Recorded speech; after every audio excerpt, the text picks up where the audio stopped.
என்னாச்சு மாமா, ஏன் சோகமா இருக்கீங்க? 9 to 5 ஜாப் செட் ஆகாது போலாமா? ஒரு பிசினஸ் ஸ்டார்ட் பண்ணலாம்னு இருக்கேன். சூப்பர் ஐடியாங்க, பண்ணுங்க. இங்க பண்ணுங்கன்னா 25 லட்சம் தேவைப்படுது. சரி, நம்ம ஏதாவது லோன் போட்டுக்கலாம். நீங்க படிச்சிருக்கீங்க, நான் படிச்சிருக்கேன், கண்டிப்பா லோன் கிடைக்கும். லோன் எதுக்கு? உனக்கு தான் கல்யாணத்துக்கு போட்ட நகை இருக்குல்ல, எனக்கு கொஞ்சம் ஹெல்ப் பண்ண 3 மாசத்துல திருப்பி மீட்டு கொடுத்துறேன். நீ நினைச்சா முடியும். சரி, ஒரு நிமிஷம் இருங்க. என் கல்யாணத்துக்கு எல்லா நகையும் இதுல இருக்குங்க, இதை வச்சு நீங்க பிசினஸ் ஸ்டார்ட் பண்ணுங்க. தேங்க்யூ அம்மு, 3 மாசத்துல திருப்பி கொடுத்துறேன். ஆனந்தி, நான் கேட்டேன், என்னாச்சு? எதை பத்தி? ஒரு 5 லட்சம் வேணும் பிசினஸ் டெவலப்மெண்ட் பண்ணுன்னு கேட்டேன். 6 மாசத்துக்கு முன்னாடி எல்லா நகையும் கொடுத்தேன், இப்ப என்கிட்ட என்ன இருக்கு? எனக்கு தெரியாது, உங்க வீட்டுல போய் வாங்கிட்டு வா, இல்லன்னா செயின் இருக்குல்ல உங்க இடத்துல, அது இந்த செயினை வச்சுக்கோ.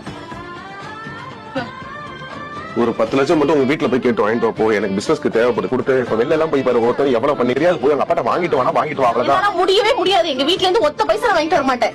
முடியாதுன்னா உங்க வீட்டுல போய் செத்து தொலை. இன்னும் பல குடும்பத்துல இதே மாதிரி டவுரி இஷ்யூஸ் நடந்துட்டு தான் இருக்கு.